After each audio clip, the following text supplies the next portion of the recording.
हरिओम मित्रों, गायत्री ज्ञान गंगा में आप सभी का एक बार फिर से स्वागत है।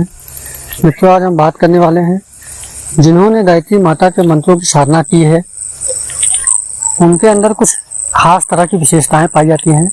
जैसा कि हमने अपने अनुभव और जितने लोग गायत्री साधना कर रहे हैं उनके टच में हैं और उनसे बात करके ऐसा लगता है, तो हमने जितने भी गायत्री साधकों से बात करी है तो उनसे बात करने में एक विशेष तरह का आनंद आता है, जो कि अन्य साधकों के साथ वैसा भाव मुझे फील नहीं होता। और उनकी जो बोलने का तरीका है, जो उनकी बात करने की शैली होती है, बहुत ही करुणामय तरीके से बात करते हैं और उनके अंदर विशेष तरह के गुण पाए जाते हैं, जो कि अन्य साधकों में हमने नहीं देखा है। किसी भी मंत्र की साधना जो करते हैं, जो अन्य मंत्रों की साधना करते हैं, उन साधकों में थोड़ा अहंकार होता है। लेकिन मैंने गायत्री साधक जो गायत्री माता का परम भक्त हो, जिसने गायत्री माता की मन क्रम वचन से साधना की हो, ऐसा कभी नहीं देखा कि उसके अंदर अहंकार हो, क्योंकि वो बहुत ही शांत। और लोग जब उनसे मिलते हैं तो लोग बोलते हैं नहीं, फला व्यक्ति बहुत ही शांत रहता है क्योंकि वो गायत्री का साधक है। ऐसा हमने सुना है और अनुभव किया है, और खुद मैंने गायत्री साधना करके देखी। जब मैं खुद अलग मंत्रों की साधना करता था तो मेरा व्यवहार काफी उग्र था। कोई भी अगर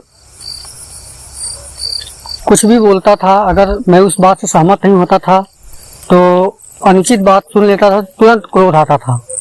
लेकिन जब से मैंने गायत्री साधना की और माता गायत्री के मंत्रों का जाप किया है, तब से मेरे व्यवहार में बहुत ही परिवर्तन आया और मेरे अंदर से उग्रता समाप्त हो गई। करुणा का भाव सदा बना रहता है, दया का भाव बना रहता है।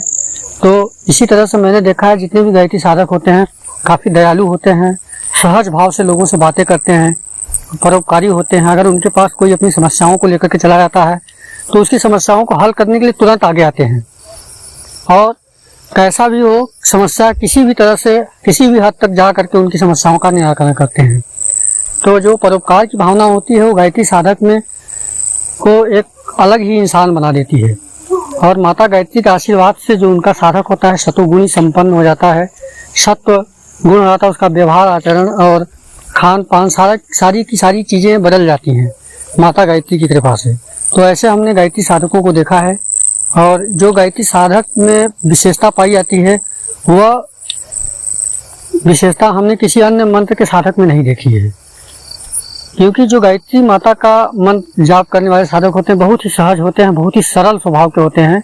और संसार में जितने लोग हुए हैं जिन्होंने गायत्री की साधना की थी, वो ऐसे ही बहुत सरल थे। और उनमें से सबसे पहला नाम तो आचार्य राम शर्मा जी का आता है। वो भी कितने सहज थे, उन्होंने बहुत सारे लोगों की सेवा की। और उसी तरह से महात्मा आनंद स्वामी और पंडित दीनदयाल उपाध्याय, ये सब एक अनूठे इंसान थे जो कि गायत्री साधक थे। मालवीय जी, ऐसे बहुत सारे उदाहरण भरे पड़े हैं जिन्होंने गायत्री साधनाएं की, और उनका व्यक्तित्व बहुत ही आश्चर्यजनक, आकर्षक और लोगों को प्रभावित करने वाला रहा है। तो ये गायत्री माता के मंत्रों का दिव्य प्रभाव ही है कि जो भी साधना करता है गायत्री मंत्र की, वो अवश्य ही उसके अंदर परिवर्तन आ जाता है।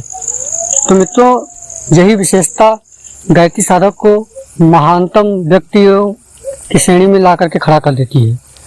तो हमारी जानकारी आपको कैसी लगी, हमने जो विवेचना की, आपको कैसा लगा जरूर बताइएगा। धन्यवाद। हरिओम, जय माता।